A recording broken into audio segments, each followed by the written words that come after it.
চীন, পাকিস্তান ও বাংলাদেশ মিলে দক্ষিণ এশিয়ায় নতুন এক কৌশলগত জোট করছে, এমনই বিস্ফোরক দাবি করেছে ভারতের প্রভাবশালী সংবাদ মাধ্যম ইন্ডিয়া.কম।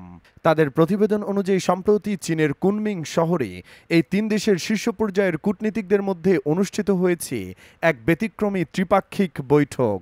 আলোচনায় এসেছে সামুদ্রিক নিরাপত্তা, আঞ্চলিক স্থিতিশীলতা, শিক্ষা ও বাণিজ্যের মতো গুরুত্বপূর্ণ ইস্যু। আর এ থেকে দিল্লির আশঙ্কা, এই বৈঠকের আড়ালে ভারতের চারপাশ ঘিরে ফেলার পরিকল্পনায় এগিয়ে যাচ্ছে বেইজিং। বৈঠকে অংশ নেন চীনের পররাষ্ট্রমন্ত্রী সান উইডং, বাংলাদেশের ভারপ্রাপ্ত পররাষ্ট্র সচিব রুহুল আমিন সিদ্দিকী এবং পাকিস্তানের অতিরিক্ত পররাষ্ট্র সচিব ইমরান আহমেদ সিদ্দিকী। বৈঠকের প্রথম ধাপে ভিডিও কনফারেন্সে যুক্ত হন পাকিস্তানের পররাষ্ট্র সচিব আমনা বালুচ। চীন যদিও জানিয়েছে এই ত্রিপাক্ষিক বৈঠক কোনো দেশের বিরুদ্ধে নয়, বরং এটি বহুপাক্ষিক সহযোগিতা ও আঞ্চলিক বন্ধুত্বের ভিত্তিতে গড়ে তোলা একটি নতুন উদ্যোগ। তবে ভারতের দৃষ্টিতে এটি নিছক সহযোগিতা নয়, বরং একটি সুপরিকল্পিত কৌশলগত ঘেরাও। দিল্লির মতে পাকিস্তানের সঙ্গে পুরনো সম্পর্ক আরও জোরদার করে এবং বাংলাদেশের নতুন অন্তর্বর্তীকালীন সরকারের সঙ্গে সম্পর্ক মজবুত করে চীন ধাপে ধাপে ভারতের প্রভাব বলয় ভেঙে দিচ্ছে। বিশেষ করে বাংলাদেশকে ঘিরে ভারতের উদ্বেগ বেড়েছে কয়েক গুণ। একসময় যে দেশটিকে দক্ষিণ এশিয়ায় ভারতের সবচেয়ে ঘনিষ্ঠ মিত্র মনে করা হতো, সে বাংলাদেশ এখন চীন ও পাকিস্তানের কূটনৈতিক বলয়ে ঢুকে পড়েছে বলেই মনে করছে ভারতীয় গণমাধ্যমগুলো। সম্প্রতি বাংলাদেশের সঙ্গে পাকিস্তানের সম্পর্ক নতুন মাত্রা পেয়েছে। পাকিস্তানের নতুন সরকার দায়িত্ব নেওয়ার পর ঢাকা ও ইসলামাবাদের মধ্যে একাধিক উচ্চ পর্যায়ের বৈঠক হয়েছে।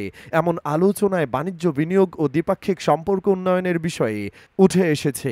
এমনকি ঢাকায় নিযুক্ত পাকিস্তানি হাইকমিশনারকে বেশ কয়েকটি সরকারি আয়োজনে সম্মানিত অতিথি হিসাবে আমন্ত্রণ জানানো হয়েছে। আরও বিস্ময়ের জন্ম দিয়েছে চীনের প্রেসিডেন্ট শি জিনপিং এর এক সিদ্ধান্ত।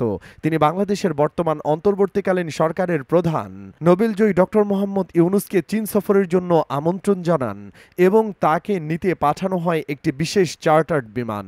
ভারতের কূটনীতিকরা মনে করছেন এটি কেবল ভদ্রতা নয়, বরং স্পষ্ট রাজনৈতিক বার্তা। ত্রিপাক্ষিক বৈঠকের পর একটি যৌথ বিবৃতিতে জানানো হয়, তিন দেশ মিলে একটি ওয়ার্কিং গ্রুপ গঠন করবে যারা শিক্ষা, স্বাস্থ্য, বিনিয়োগ এবং সামুদ্রিক নিরাপত্তা নিয়ে ভবিষ্যৎ পরিকল্পনা বাস্তবায়ন করবে। ভারতের দৃষ্টিতে এখানে মূল সংকেত লুকিয়ে আছে, কারণ ভারত মহাসাগর ও বঙ্গোপসাগরকে কেন্দ্র করে চীনের বেল্ট অ্যান্ড রোড ইনিশিয়েটিভ প্রকল্প ইতিমধ্যেই সক্রিয়। এখন যদি বাংলাদেশ ও পাকিস্তানও পুরোপুরি এই বলয়ে ঢুকে পড়ে, তবে ভারতের কৌশলগত নিরাপত্তা ও বাণিজ্যিক ভারসাম্য চরমভাবে বিঘ্নিত হবে। সব মিলিয়ে দক্ষিণ এশিয়ায় ভৌগোলিক রাজনীতির চিত্র বদলে যাবে। ভারত একসময় যে আঞ্চলিক নিয়ন্ত্রণের অবস্থানে ছিল, এখন তা প্রশ্নের মুখে। আর চীন সেই ফাঁকে নতুন খেলা শুরু করেছে, যেখানে বন্ধুত্বের নামে কূটনৈতিক জোট গড়ে তুলেই ভারতকে চারদিক থেকে চাপে ফেলার কৌশল নিচ্ছে তারা। এমন সুরেই আক্ষেপ করেছে যেন ভারতীয় মিডিয়া।